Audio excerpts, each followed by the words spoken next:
Now, Jason, congratulations. Of course, you're getting a lot of attention for your Joe Biden impression on Saturday Night Live. Thank you very much. Did you always do a Joe Biden? For years. When you were a kid? For years. How hard did you have to work on this impression? Literally, we did one last year for the Halloween show. It was him dressed up for something. And so I just did like 3 lines.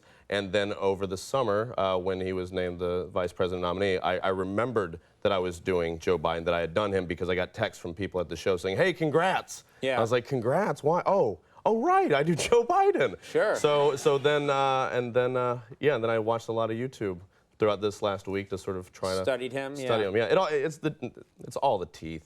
It's all teeth. Like I don't have Joe Biden teeth. Like when I smile, if I just smile normally, it's, you know. Right, you get it's all gums. You get a lot of gum, yeah. It's no teeth whatsoever. So then they were very nice. I even brought them with me because I carry them with me all the time. I ride them on the subway. But look at this right here. There you go. There they are. There he is. Those are overpowering shows. Turn those off. There he is. Look at that. Oh man. They'll show up on the wide angle too. Look at that. Hey. Those are beautiful. Yeah. Not bad, right? Did you get a lot of feedback on that sketch? I did. We just watched a little clip of it. Yeah, I mean, from like friends out of nowhere, most of it positive. I did, however, get one guy that was a little upset at me. I actually have it here on MySpace. Everybody have MySpace, right? You know MySpace. Right.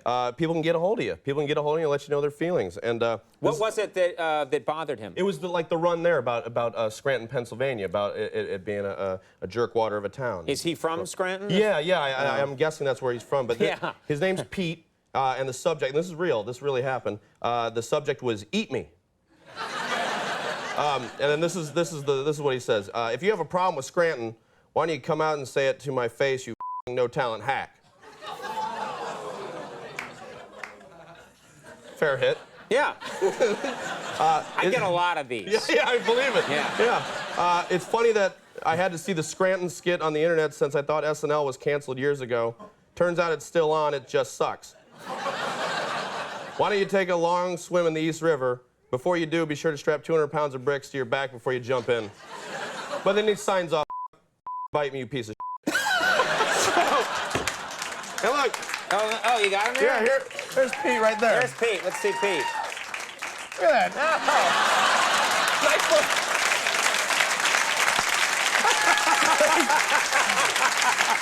Nice looking guy. I love how I like he wrote that. And that's like time for a photo to go with it. Oh, okay. I'm gonna put on my best duds. Yeah. I mean, it looks like a really nice guy, and I can't fault him for loving his town. I mean, obviously, I do want to say, Pete, in all sincerity, I've never been to Scranton, but I respect the fact that you like it, and I'm sorry for any upsetting you in any way. I actually did not write that. The writer that did, here's his email address.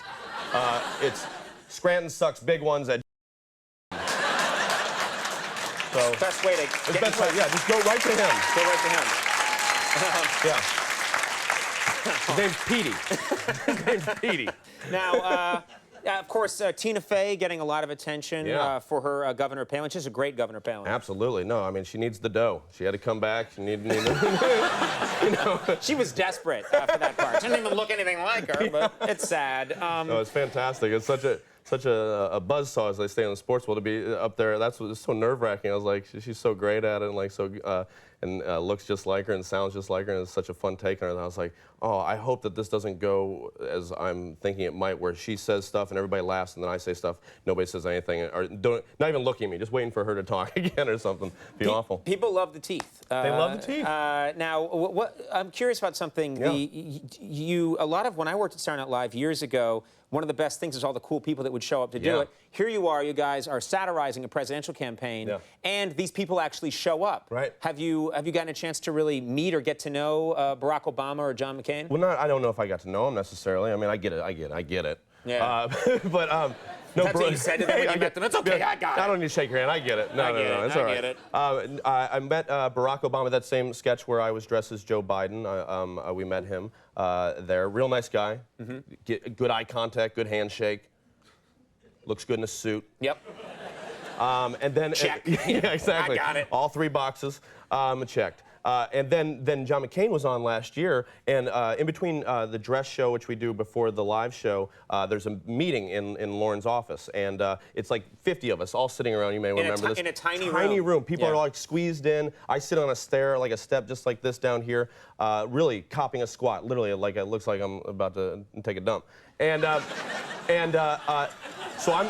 You know what I mean, right? Why? No, I don't. It just that's the position I'm in. Yes. Okay. And thanks. but it's only funny because at this point, John McCain comes walking over because there's an empty spot next to me, sits right down next to me, like we're like two little kids with our knees like right by our chin, and I'm wearing KU basketball shorts, Kansas University basketball shorts, which I wear in between the shows just because it's comfortable. And he starts talking to me about Kansas basketball and like Arizona basketball, and Lute Olson, I think, was their coach there, and all this stuff. Anyway, we're talking while Lauren is our boss is giving us notes, trying to tell us the changes that are about to happen in the live show. So it's like Lauren can be intimidating in those meetings. Extremely intimidating. Yeah, he's making quick changes. I mean, 30 minutes before this thing's about to go out to millions and millions of people, and John McCain is just like, how about the KU, Jayhawks, and Lute Olson and all this, and I'm like, we're gonna get busted. Like you can't.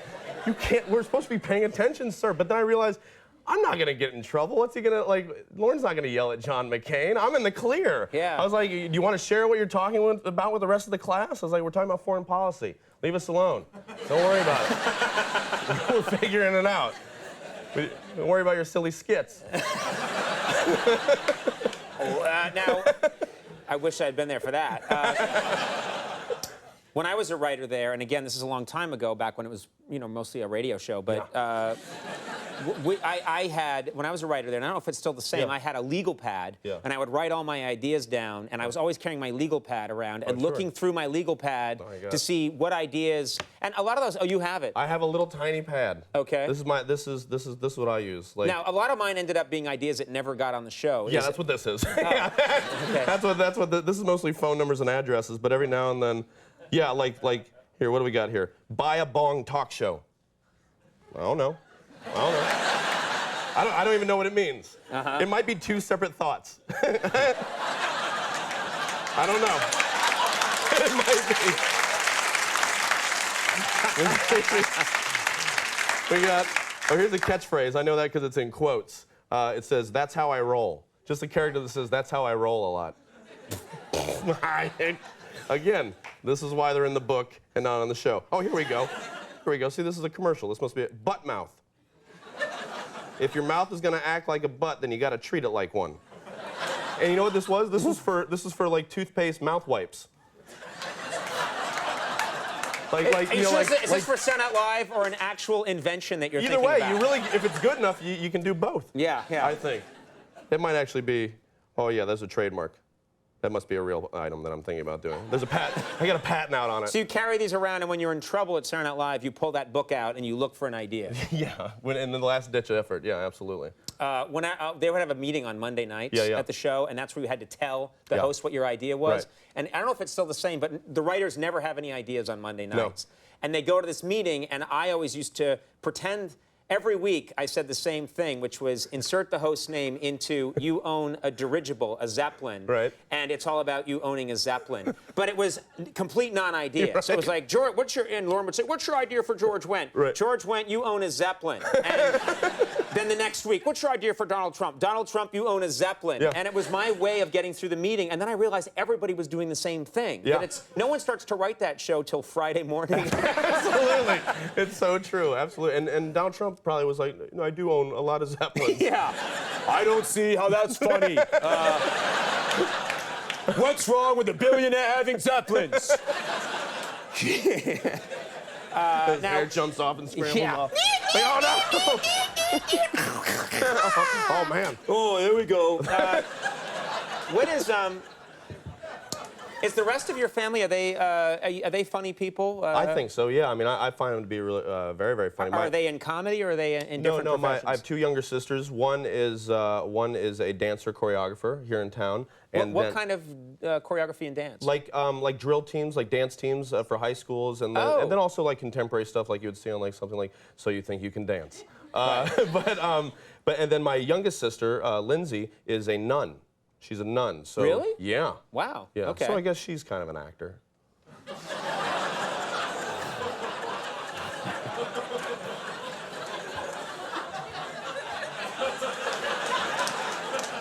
I'm not laughing at all at that. We all perform in a certain way. I mean, I try to get jokes across. Kristen's trying to get dance across, and Lindsay's trying to get, the word of God across. Yes, well, there you go. That's what he meant. I didn't think she was faking it. She really believes in it. Sorry if it came out that way, Linz. Sorry. Yeah. Oh, boy. Now, Sorry. does she watch Saturday Night Live? Does your sister, who's a nun, watch Lindsay? Yeah, on occasion when she's back home at my folks. They don't have it in the convent. They've yet to get TiVo in the convent for some reason. But she watches it back home. She's somewhat approving. What happens when there's something on that's kind of racy, or your appearance here tonight, which has been filthy? Exactly.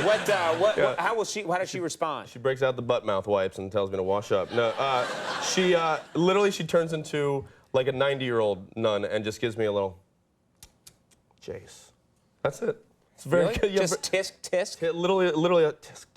No, Jason, you don't have to be blue to be funny.